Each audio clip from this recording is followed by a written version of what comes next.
Guglielmo Marconi, first Marquis of Marconi, was an Italian inventor and electrical engineer, known for his pioneering work on long-distance radio transmission and for his development of Marconi's law and a radio telegraph system. Marconi is often credited as the inventor of radio, and he shared the 1909 Nobel Prize in Physics with Karl Ferdinand Braun in recognition of their contributions to the development of wireless telegraphy. An entrepreneur, businessman, and founder in Britain in 1897 of the Wireless Telegraph and Signal Company, Marconi succeeded in making a commercial success of radio by innovating and building on the work of previous experimenters and physicists. In 1924 the King of Italy ennobled Marconi as a Marchese. Biography. Early years. Marconi was born into nobility as Guglielmo Giovanni Maria Marconi in Bologna on April 25, 1874, the second son of Giuseppe Marconi, an Italian aristocratic landowner from Poretta Terme, and his Irish-Scots wife, Annie Jameson, daughter of Andrew Jameson of Daphne Castle in County Wexford, Ireland, and granddaughter of John Jameson, founder of whiskey distillers Jameson and Sons. Marconi was educated privately in Bologna in the lab of Augusto Righi, in Florence at the Istituto Cavallero and, later, in Livorno, spending 2 years at Bedford School in England during his peripatetic childhood. As a child Marconi, according to Robert McHenry, did not do well in school. On the contrary, historian Corrado Giuliano in his biography reports that Marconi was a true genius. Baptized as a Catholic, he was also a member of the Anglican Church, being married into it. However, he still received a Catholic annulment. Radio work. During his early years, Marconi had an interest in science and electricity. One of the scientific developments during this era came from Heinrich Hertz, who, beginning in 1888, demonstrated that one could produce and detect electromagnetic radiation, now generally known as radio waves, at the time more commonly called Hertzian waves, or etheric waves. Hertz's death in 1894 brought published reviews of his earlier discoveries, and a renewed interest on the part of Marconi. He was permitted to briefly study the subject under Augusto Righi, a University of Bologna physicist and neighbor of Marconi who had done research on Hertz's work. Early experimental devices. Marconi began to conduct experiments, building much of his own equipment in the attic of his home at the Villa Grifone in Pontecchio, Italy, with the help of his butler Mignani. His goal was to use radio waves to create a practical system of wireless telegraphy, that is the transmission of telegraph messages without connecting wires as used by the electric telegraph. This was not a new idea. Numerous investigators had been exploring wireless telegraph technologies for over 50 years, but none has proven technically and commercially successful. Marconi's system had the following components: a relatively simple oscillator, or spark-producing radio transmitter. A wire or capacity area placed at a height above the ground. A coherer receiver, which was a modification of Edouard Branly's original device, with refinements to increase sensitivity and reliability. A telegraph key to operate the transmitter to send short and long pulses, corresponding to the dots and dashes of Morse code. And, a telegraph register, activated by the coherer, which recorded the received Morse code dots and dashes onto a roll of paper tape. Similar configurations using spark gap transmitters plus coherer receivers had been tried by others, but many were unable to achieve transmission ranges of more than a few hundred meters. Marconi, just 20 years old, began his first experiments working on his own with the help of his butler Mignani. In the summer of 1894, he built a storm alarm made up of a battery, a coherer, and an electric bell, which went off if there was lightning. Soon after he was able to make a bell ring on the other side of the room by pushing a telegraphic button on a bench. One night in December, Guglielmo woke his mother up and invited her into his secret workshop and showed her the experiment he had created. The next day he also showed his work to his father, who, when he was certain there were no wires, gave his son all of the money he had in his wallet so Guglielmo could buy more materials. In the summer of 1895 Marconi moved his experimentation outdoors. After increasing the length of the transmitter and receiver antennas, arranging them vertically, and positioning the antenna so that it touched the ground, the range increased significantly. Soon he was able to transmit signals over a hill, a distance of approximately 2.4 kilometers. By this point he concluded that with additional funding and research, a device could become capable of spanning greater distances and would prove valuable both commercially and militarily. Marconi wrote to the Ministry of Post and Telegraphs, then under the direction of the Honorable Pietro La Cava, explaining his wireless telegraph machine and asking for funding. He never received a response to his letter, which was eventually dismissed by the minister, who wrote to the Lungra on the document, referring to the insane asylum on Via della Lungra in Rome. In 1896, Marconi spoke with his family friend Carlo Gardini, honorary consul at the United States Consulate in Bologna, about leaving Italy to go to England. Gardini wrote a letter of introduction to the ambassador of Italy in London, Annibale Ferrero, explaining who Marconi was and about these extraordinary discoveries. In his response, Ambassador Ferrero advised them not to reveal the results until after they had obtained the copyrights. He also encouraged him to come to England, where he believed it would be easier to find the necessary funds to convert the findings from Marconi's experiment into a practical use. Finding little interest or appreciation for his work in Italy, Marconi traveled to London in early 1896 at the age of 21, accompanied by his mother, to seek support for his work. Marconi spoke fluent English in addition to Italian. Marconi arrived at Dover, and at customs the customs officer opened his case to find various contraptions and apparatus. The customs officer immediately contacted the Admiralty in London. While there, Marconi gained the interest and support of William Preece, the chief electrical engineer of the British Post Office. The apparatus that Marconi possessed at the time was similar to that of one in 1882 by A. E. Dolbear, of Tufts College, which used a spark coil generator and a carbon granular rectifier for reception. A plaque on the outside of BT Centre commemorates Marconi's first public transmission of wireless signals from that site. A series of demonstrations for the British government for Euro by March 1897, Marconi had transmitted Morse code signals over a distance of about 6 kilometers across Salisbury Plain. On May 13, 1897, Marconi sent the world's first ever wireless communication over open sea. The experiment, based in Wales, witnessed a message traversed over the Bristol Channel from Flatholm Island to Lavernock Point in Penarth, a distance of 6 kilometers. The message read, "Are you ready?" The transmitting equipment was almost immediately relocated to Brean Down Fort on the Somerset coast, stretching the range to 16 kilometers.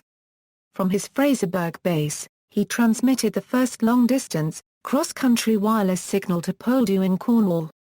Impressed by these and other demonstrations, Preece introduced Marconi's ongoing work to the general public at two important London lectures, Telegraphy Without Wires, at the Toynbee Hall on December 11, 1896, and Signalling Through Space Without Wires, given to the Royal Institution on June 4, 1897. Numerous additional demonstrations followed, and Marconi began to receive international attention. In July 1897, he carried out a series of tests at La Spezia, in his home country, for the Italian government. A test for Lloyds between Ballycastle and Rathlin Island, Ireland, was conducted on July 6, 1898. The English Channel was crossed on March 27, 1899, from Wimereux, France to South Foreland Lighthouse, England, and in the autumn of 1899, the first demonstrations in the United States took place, with the reporting of the America's Cup International Yacht Races at New York.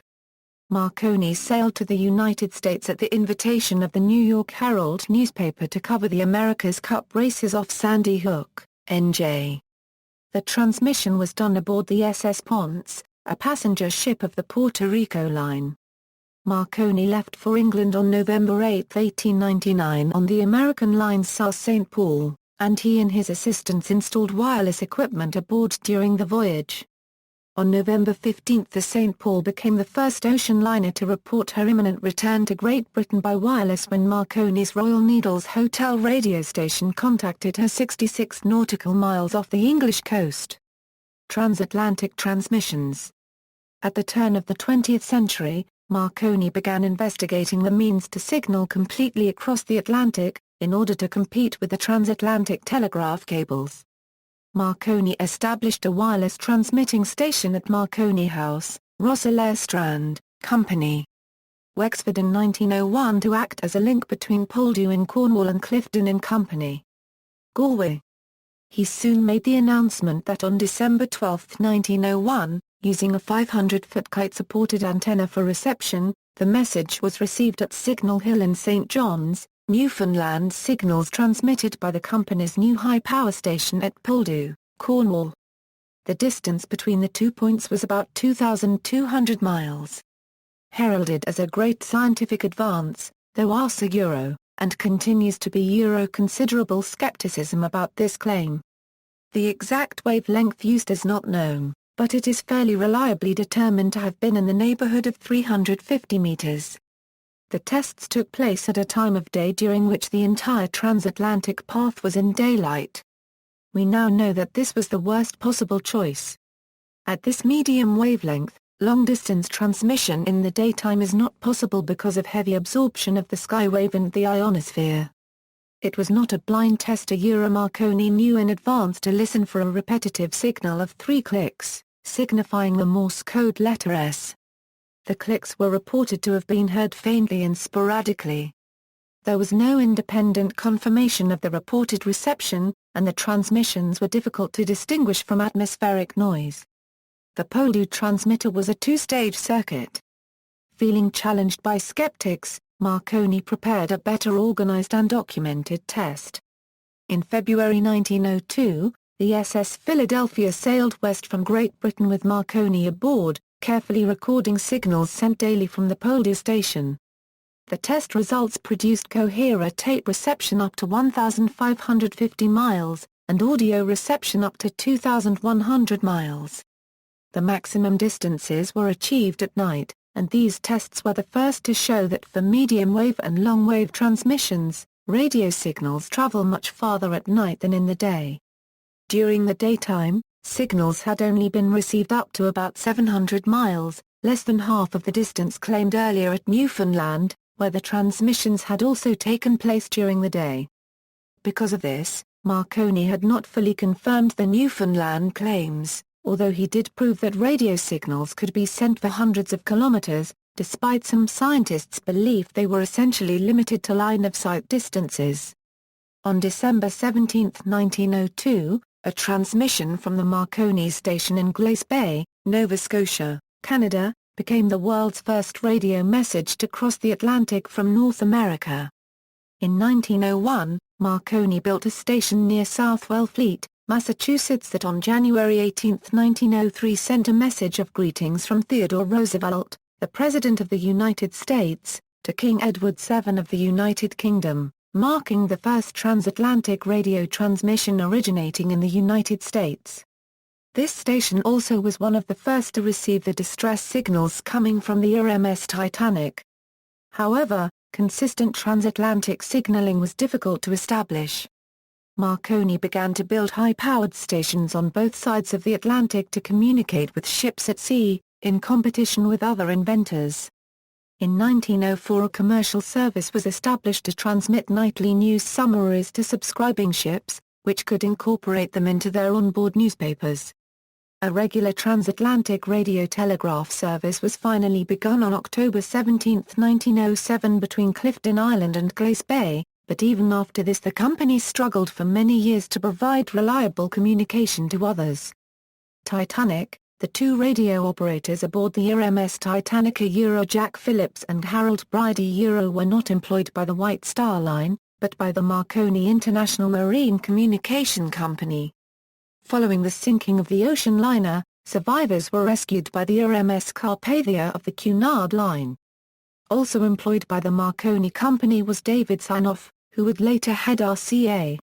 Wireless communications were reportedly maintained for 72 hours between Carpathia and Sarnoff, but Sarnoff's involvement has been questioned by some modern historians. When Carpathia docked in New York, Marconi went aboard with a reporter from the New York Times to talk with Bride, the surviving operator. On June 18, 1912, Marconi gave evidence to the Court of Inquiry into the loss of Titanic regarding the marine telegraphy's functions and the procedures for emergencies at sea. Britain's Postmaster General summed up, referring to the Titanic disaster, "Those who have been saved through one man, Mr. Marconi, and his marvelous invention." Marconi was offered free passage on Titanic before she sank, but had taken Lusitania 3 days earlier. As his daughter Dena later explained, he had paperwork to do and preferred the public stenographer aboard that vessel. Continuing work. Over the years, the Marconi companies gained a reputation for being technically conservative, in particular by continuing to use inefficient spark transmitter technology, which could only be used for radio telegraph operations, long after it was apparent that the future of radio communication lay with continuous wave transmissions, which were more efficient and could be used for audio transmissions.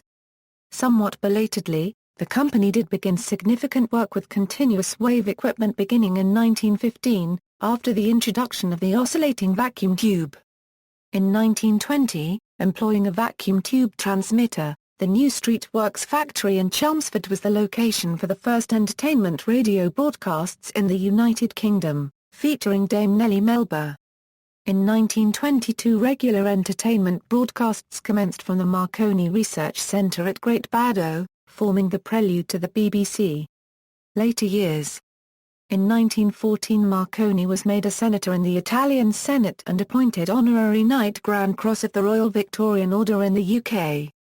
During World War I, Italy joined the Allied side of the conflict, and Marconi was placed in charge of the Italian military's radio service. He attained the rank of lieutenant in the Italian Army and of commander in the Italian Navy. In 1929, he was made a Marquis by King Victor Emmanuel III. Marconi joined the Italian Fascist Party in 1923. In 1930, Italian dictator Benito Mussolini appointed him president of the Royal Academy of Italy, which made Marconi a member of the Fascist Grand Council. Marconi died in Rome on July 20, 1937 at age 63, following a series of heart attacks, and Italy held a state funeral for him. As a tribute, all radio stations throughout the world observed 2 minutes of silence on the next day. His remains are housed in the Villa Griffone at Sasso Marconi, Emilia-Romagna, which assumed that name in his honor in 1938. In 1943, the Supreme Court of the United States handed down a decision on Marconi's radio patents restoring some of the prior patents of Oliver Lodge, John Stone, and Nikola Tesla. The decision was not about Marconi's original radio patents, and the court declared that their decision had no bearing on Marconi's claim as the first to achieve radio transmission, just that since Marconi's claim to certain patents were questionable, he could not claim infringement on those same patents. Personal life. Marconi had a brother, Alfonso, and a stepbrother, Luigi. On March 16, 1905, Marconi married the Honourable Beatrice O'Brien, a daughter of Edward O'Brien, 14th Baron in Kykin, having met her in Poole in 1904. They had 3 daughters, Dena, Gia, and Lucia, and a son, Giulio, 2 Marchese Marconi. In 1913, the Marconis returned to Italy and became part of Rome society. Beatrice served as a lady-in-waiting to Queen Elena. The Marconis divorced in 1924, and, at Marconi's request, the marriage was annulled on April 27, 1927, so he could remarry. Beatrice Marconi married her second husband, Liborio Marignelli, Marchese di Montecorona, on March 3, 1924 and had a daughter, Flaminia. On June 12, 1927, Marconi married Maria Cristina Bezzi Scali, only daughter of Francesco, Count Bezzi Scali. Fascist dictator Benito Mussolini was Marconi's best man at the wedding. They had one daughter, Maria Elettra Elena Anna, who married Prince Carlo Giovanelli in 1966. They later divorced. For unexplained reasons, Marconi left his entire fortune to his second wife and their only child, and nothing to the children of his first marriage. Later in life, Marconi was an active Italian fascist and an apologist for their ideology and actions such as the attack by Italian forces in Ethiopia. Marconi wanted to personally introduce in 1931 the first radio broadcast of the Pope, Pius XI, and did announce at the microphone, "With the help of God, who places so many mysterious forces of nature at man's disposal, I have been able to prepare this instrument which will give to the faithful of the entire world the joy of listening to the voice of the Holy Father." Legacy and honors and awards. In 1909, Marconi shared the Nobel Prize in Physics with Karl Braun for his contributions to radio communications. In 1918, he was awarded the Franklin Institute's Franklin Medal. In 1929, he was made a Marquis by King Victor Emmanuel III, thus becoming Marchese Marconi. In 1977, Marconi was inducted into the National Broadcasters Hall of Fame. In 1988, the Radio Hall of Fame inducted Marconi as a pioneer. In 1990, the Bank of Italy issued a 2,000 lira banknote featuring his portrait on the front and on the back his accomplishments. In 2001, Great Britain released a commemorative British £2 coin celebrating the 100th anniversary of Marconi's first wireless communication. Marconi's early experiments in wireless telegraphy were the subject of two IEEE milestones. One in Switzerland in 2003 and most recently in Italy in 2011. In 2009, Italy issued a commemorative silver of 5 coin honoring the centennial of Marconi's Nobel Prize. In 2009, he was inducted into the New Jersey Hall of Fame. The Dutch Radio Academy bestows the Marconi Awards annually for outstanding radio programs, presenters and stations. The National Association of Broadcasters bestows the annual NAB Marconi Radio Awards also for outstanding radio programs and stations. Tributes. A funerary monument to the effigy of Marconi can be seen in the Basilica of Santa Croce, Florence, but his remains are in Sasso, near Bologna. A statue of Guglielmo Marconi stands in Church Square Park in Hoboken, NJ. A sculpture devoted to Marconi stands in Washington, D.C.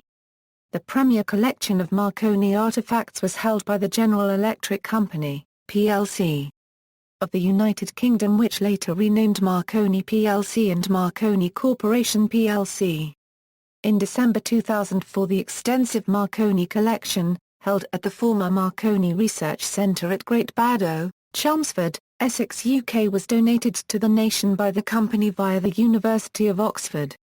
This consisted of the BAFTA award-winning Marconi calling website, some 250-plus physical artifacts and the massive ephemera collection of papers, books, patents and many other items. The artifacts are now held by the Museum of the History of Science and the ephemera archives by the nearby Bodleian Library. The latest release, following 3 years' work at the Bodleian, is the online catalogue to the Marconi archives, released in November 2008. A granite obelisk stands on the cliff top at Poldhu, Cornwall, near the site of Marconi's radio station, commemorating the first transatlantic transmission. Places and organizations named after Marconi: Asia, Hong Kong, Marconi Road in Kowloon Tong, former home of many of Hong Kong's broadcasters, including Asia Television Limited and Television Broadcasts Limited, Europe, Ireland, Marconi Avenue, Ballybunion, Marconi Park, Enniscorthy, Marconi House, Diggers Lane, Dublin, Italy. Guglielmo Marconi Airport, of Bologna, Italy, is named after Marconi, its native son. Guglielmo Marconi University in Rome, Italy. Università degli Studi Guglielmo Marconi di Roma. Via Guglielmo Marconi in virtually all Italian towns and villages, Luxembourg, alla copyright E. Marconi in Luxembourg City, leading to Villa Louvagny, the former headquarters of Radio Luxembourg. Netherlands, Marconillen, Eindhoven, Marconiplan, Rotterdam, Sweden, Marconigatten, Gothenburg, United Kingdom, Marconi Road, Chelmsford, location of the new street works Marconi Centre, Chelmsford, Marconi Gardens, Brentwood, Marconi Road, Fraserburgh, Aberdeenshire, Scotland, Marconi Road, Leighton, London E10, Marconi House, Newcastle upon Tyne, Marconi Way, St Albans, AL4, Middle East, Israel, Marconi Street in the city of Haifa. Oceania, Australia. Australian soccer club Marconi Stallions, North America, Canada, the former town of Glace Bay, now part of the Cape Breton Regional Municipality, Nova Scotia, has a Marconi Street and, on the outskirts, a Marconi Tower Road. The Marconi's Wireless Telegraph Company of Canada, of Montreal, Canada, was created in 1903 by Guglielmo Marconi. In 1925 the company was renamed to the Canadian Marconi Company, which was acquired by English Electric in 1953. The company name changed again to CMC Electronics Incorporated in 2001.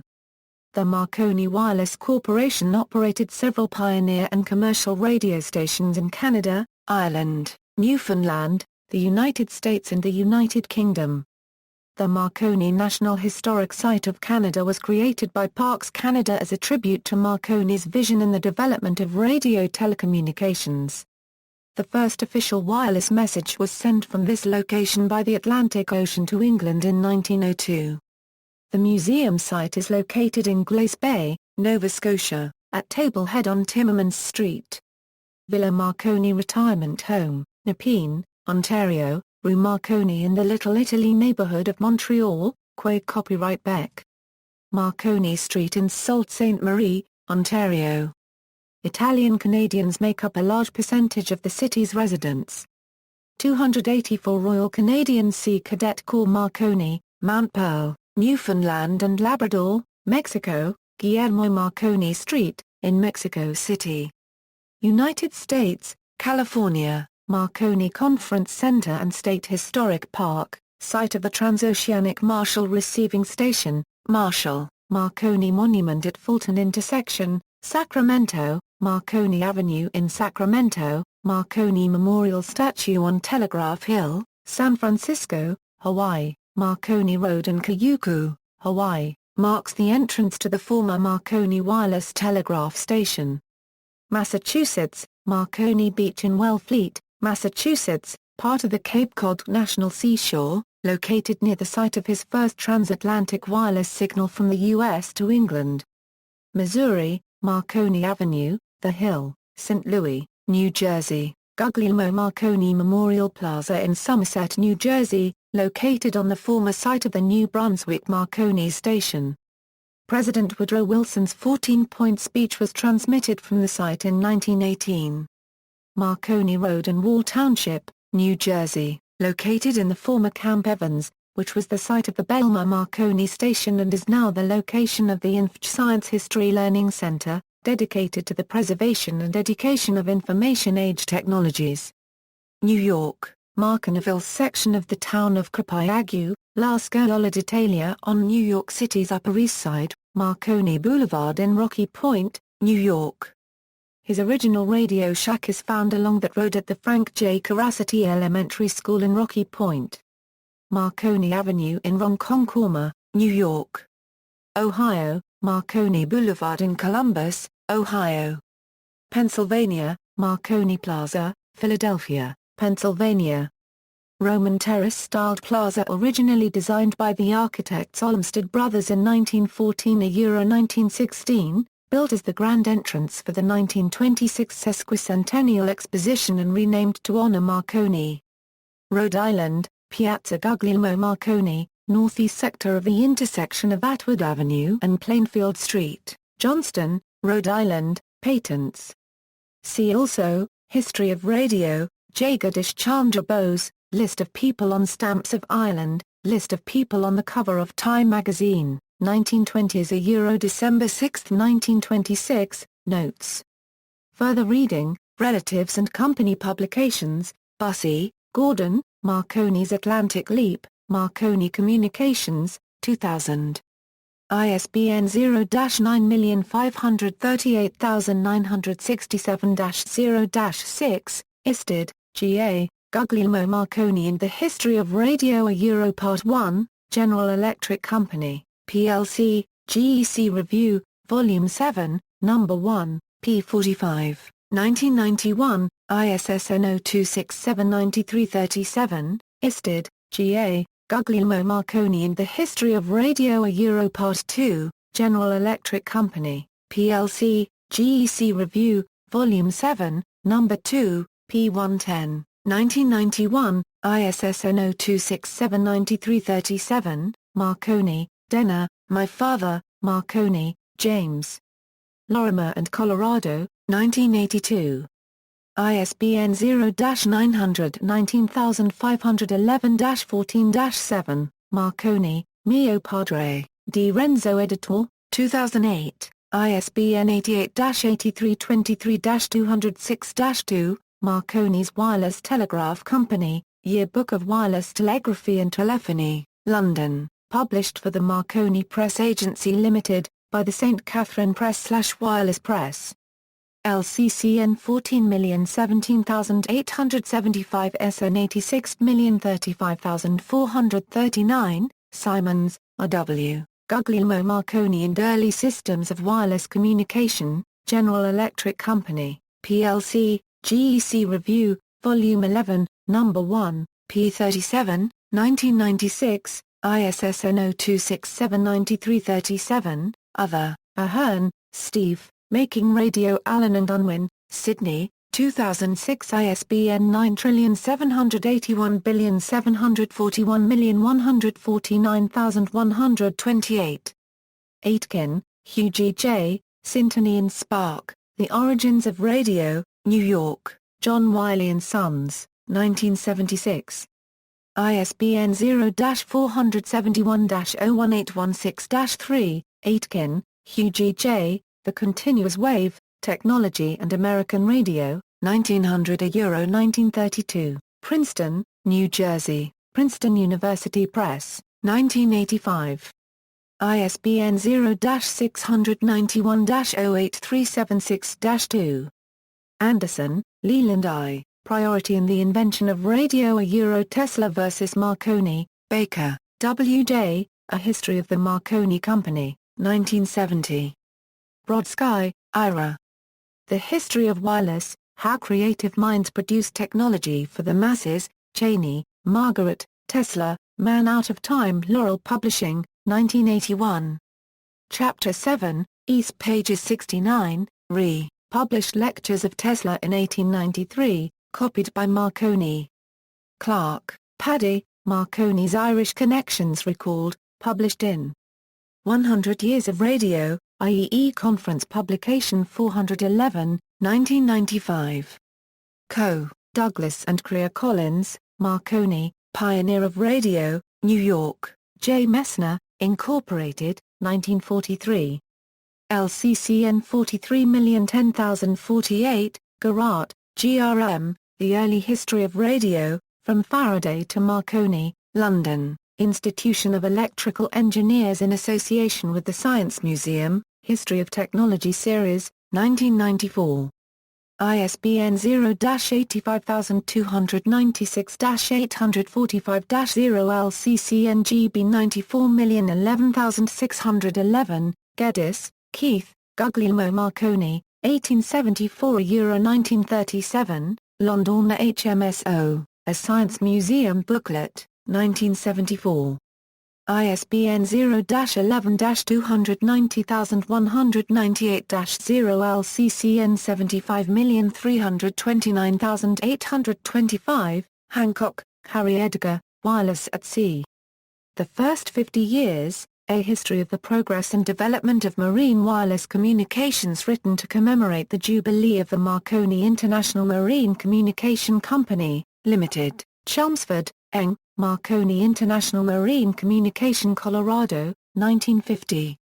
LCCN 51040529/L, Hong, Suguk, Wireless, From Marconi Euro Unregistered Trademark S Black Box to the Audio, Cambridge, Massachusetts MIT Press, 2001. ISBN 0-262-08298-5. Hughes, Michael and Bosworth, Catherine, Titanic Calinga Wireless Communications During the Great Disaster, Oxford, The Bodleian Library, 2012, ISBN 978-1-85124-377-8, Gianni Lowe, Maria Grace, Monte 1, Franco and Palani, Giovanni, 100 Years of Radio, From Marconi to the Future of the Telecommunications. Catalogue of the Extension, Venice, Marsilio. Jolly, W.P., Marconi, 1972. Larson, Eric, Thunderstruck, New York, Crown Publishers, 2006. ISBN 1-4000-8066-5. A comparison of the lives of Hawley, Harvey, Crippen and Marconi. Crippen was a murderer whose transatlantic escape was foiled by the new invention of shipboard radio.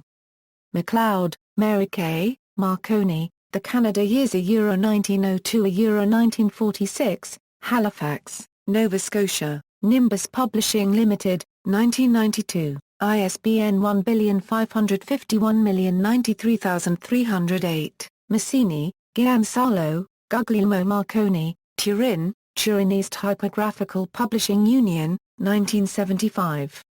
LCCN 77472455, Mason, H.B. Encyclopedia of Ships and Shipping, Wireless Telegraphy. London, Shipping Encyclopedia 1908. Perry, Lawrence. Commercial Wireless Telegraphy. The World's Work, A History of Our Time v. 3194 Euro 3201. Retrieved July 10, 2009. Stone, Ellery W., Elements of Radio Telegraphy, Waitman, Gavin, Senior. Marconi's Magic Box, the most remarkable invention of the 19th century and the amateur inventor whose genius sparked a revolution, First Da Capo Press ed., Cambridge, More Da Capo Press, 2003. ISBN 0-306-81275-4, Winkler, Jonathan Reed. Nexus, Strategic Communications and American Security in World War I. Account of rivalry between Marconi's firm and the U.S. government during World War I, external links, Wikimedia, A. Marconi, Guglielmo. Encyclopaedia Britannica 1922 A. General Achievements, Nobel Prize, Guglielmo Marconi. Biography, Marconi il 5 marzo 1896, presenta Alondra la prima richiesta provvisoria di brevetto, col numero 5028 e col titolo Miglioramenti nella telegrafia e relativi apparati, list of British and French patents. The first patent application number 5028 of March 5, 1896, Foundations and Academics, University of Oxford. Introduction to the online catalogue of the Marconi collection, University of Oxford online catalogue of the Marconi archives, Guglielmo Marconi Foundation, Pontecchio Marconi, Bologna, Italy, Galileo Legacy Foundation, pictures of the dedication of the Guglielmo Marconi Square, Johnston RI USA. Dedication photos, History of Marconi House, Strands/Aldwych, London. Multimedia and books, Marconi Calling a Euro. The Life, Science and Achievements of Guglielmo Marconi, part of the Marconi collection at the University of Oxford, Canadian Heritage Minute featuring Marconi, Guglielmo Marconi documentary, narrated by Walter Cronkite, review of Senior Marconi's Magic Box, Transatlantic Signals, and Radio, Robert White, Guglielmo Marconi. A Euro aerial assistance with a kite. Bridging the Atlantic by Wireless Signal. A Euro December 12, 1901. Kitting, The Journal of the American Kiteflyers Association. Volume 23, Issue 5. A Euro Winter 2002. November 2001, Faking the Waves, 1901, Marconi and Wireless Telegraphy Using Kites, Keys and Signals, Sparks Telegraph Key Review. An exhaustive listing of wireless telegraph key manufacturers including photos of most Marconi keys. United States Senate inquiry into the Titanic disaster. A Euro testimony of Guglielmo Marconi, Priority of Invention, versus Tesla, PBS, Marconi and Tesla, who invented radio. U.S. Supreme Court, Marconi Wireless Telegraph Co. of America v. United States. 320 U.S. 1. Nos 369, 373. Argued 9 a Euro April 12, 1943. Decided June 21, 1943. 21st Century Books, Priority in the Invention of Radio. A Euro Tesla vs. Marconi, Personal, Information about Marconi and his yacht Elettra, I Diari di Laboratorio di Guglielmo Marconi, Comitato Guglielmo Marconi International, Bologna, Italy, August 1914. Photo article on Marconi Belmar Station in Wall, New Jersey, InfoAge. Marconi, Guglielmo, statue north of Meridian Hill Park in Washington, D.C. By Attilio Pigsarilli, other, Guglielmo Marconi, 2000 Italian lira.